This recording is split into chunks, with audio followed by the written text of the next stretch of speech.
People who embark on second marriages are often asked to explain their good fortune. Some refuse, fearing it will jinx things. Others chalk it up to fate and have nothing to say. Some worry the explanation too complicated, the narrative too convoluted.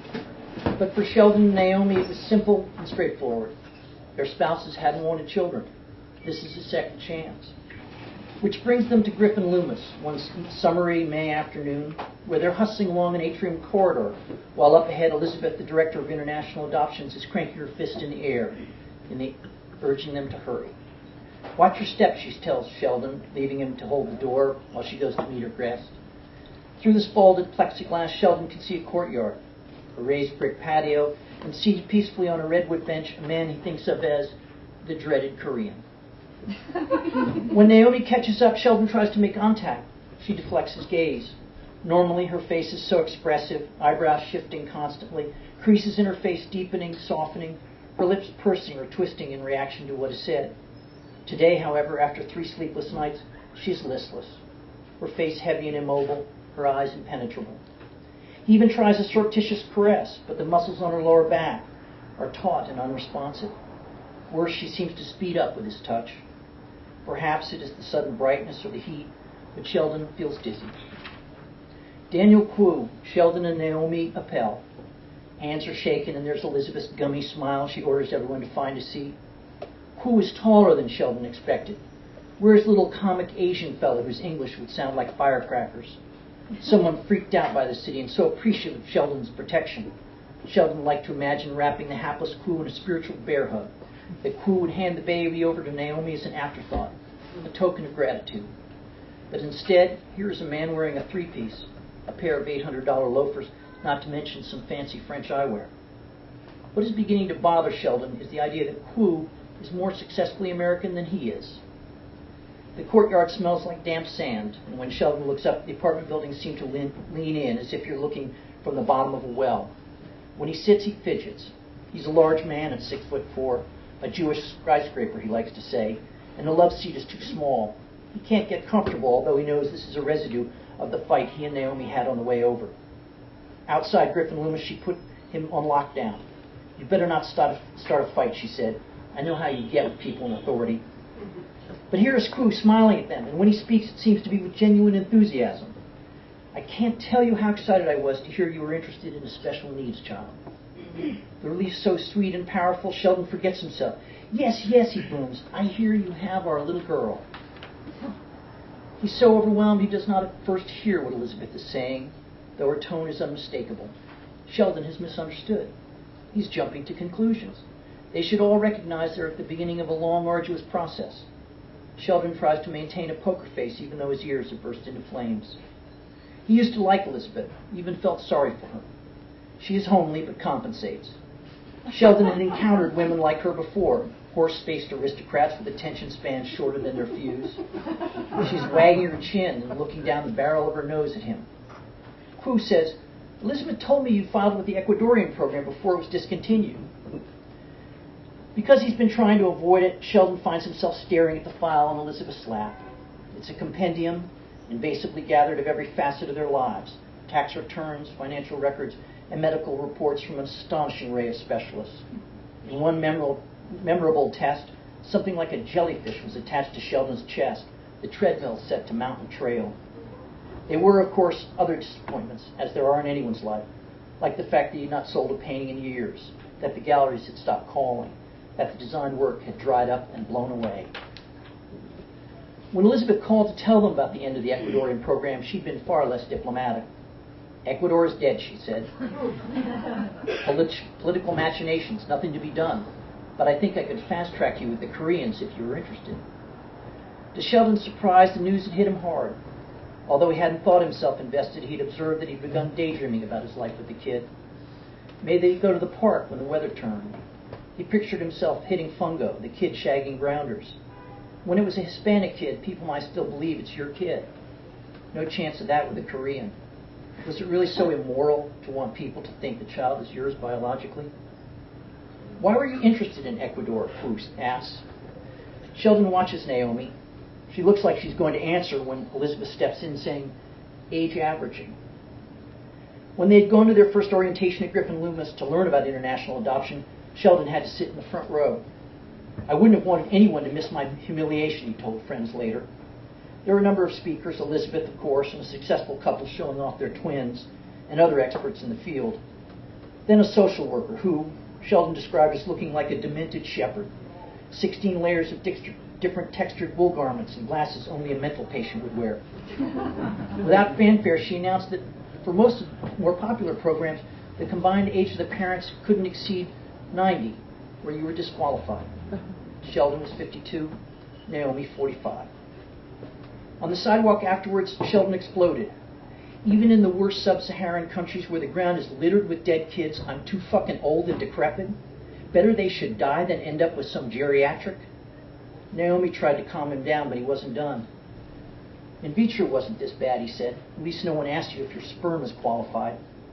And here I thought we were helping these kids. It had taken an intercession by Elizabeth in a private meeting to get Sheldon to reconsider adoption. At the time, Sheldon asked Naomi, why was there always more maybe than baby? He was using the euphemism they invented during vitro, when their lovemaking was becoming punch clock drudgery, calling their future child the maybe baby. When maybe grows up, they would say, even though it wasn't very funny. Then Koo says, well, you're going to have to file a separate application for us. I have to guess that by now you've heard about the Koreans. Usually our reputation precedes us. When I knew I wasn't going to be here for orientation, Koo continues, I thought maybe getting together might make it more personal. I know our requirements are difficult, even extraordinary, but I'd ask you to please look at it from our perspective. We only get to make one decision on behalf of this kid, this child. He holds up one finger. One. It has to be the right one. It is difficult for Naomi. She has to keep an eye on Elizabeth and Koo to see how they're reacting, to anticipate their needs, but at the same time she has to watch Sheldon to make sure he hasn't begun to nurture a grievance, some half-imagined wound to his pride. But for the first time, since they all sat down, she feels herself relaxing. She's surprised how handsome Koo is, that blue-black hair Korean men are born with, a regular Cary Grant. She wonders if he has children, knowing it would help. He seems to care whether they like him and has asked for their understanding, even their trust, which is another thing she hadn't anticipated. It's always strange when a person in the dominant position switches roles. She knows she shouldn't have this reaction, but it makes her suspicious. It might not make much of a difference if the behavior of the Koreans was an urban legend. No sooner had she and Sheldon decided to go Korean than they began to hear the rumors. A woman at the dog run said it was like being worked over by homicide detectives. There were stories of couples who thought they might not achieve the standards for physical health who'd taken up something called the South Korean beach diet. But it's the mental health guidelines that have given Naomi insomnia. She watches Sheldon pinch the nerves at the back of his neck, then rub his open palm back and forth across the scattered stubble. They're different in that way. When Elizabeth announced the meeting, Naomi had prepared as if for trial, making Sheldon role play until he begged off, saying it would screw up his spontaneity. I say we leave it loosey-goosey. It was what she usually loved him for, all that physical passion, the blow-ups that blew over, everything in the moment. It was the way he painted, fast and wet, he called it, racing the drying oil. Later, when he was on a manic high, she had to talk him down, fend off his grandiosity when he tried to tell her he's the secret weapon. Turn me loose and I'll close the deal, he bragged. And something about it being the artist's way, carrying love back into the center of the circle. What circle, she'd wondered, terrified. They'd been lying on the floor after making love when he told her how he would save the day. She waited for him to finish. You make it sound, she said, like we're going to waltz in, like we're picking up a UPS package. We're getting star treatment, honey. He's the big mucky muck. Sheldon, I suffered from depression. I saw a shrink. I was given meds. Little black cloud, the president's probably taken those meds, and since you've already disclosed that, why would Elizabeth put us up against the Koreans if it was a problem? Now in the courtyard, Elizabeth is saying, well, they put you through your paces. Once the Koreans decide, that's it. They've never had to take a baby back. Naomi rocks back and forth as if in prayer. This had never occurred to her. Now I want to talk about special needs. I would be curious, Koo says, Naomi, what was your first reaction to the idea of special needs? Maybe it's the relief, but Naomi laughs. Quickly, she says she's sorry. Honestly, I didn't think I could handle it. It's not that it's any different from what we wanted in an Ecuadorian baby, but then it is, isn't it? Because of their special needs. You have to go deeper into yourself, don't you? She looks at Koo for confirmation.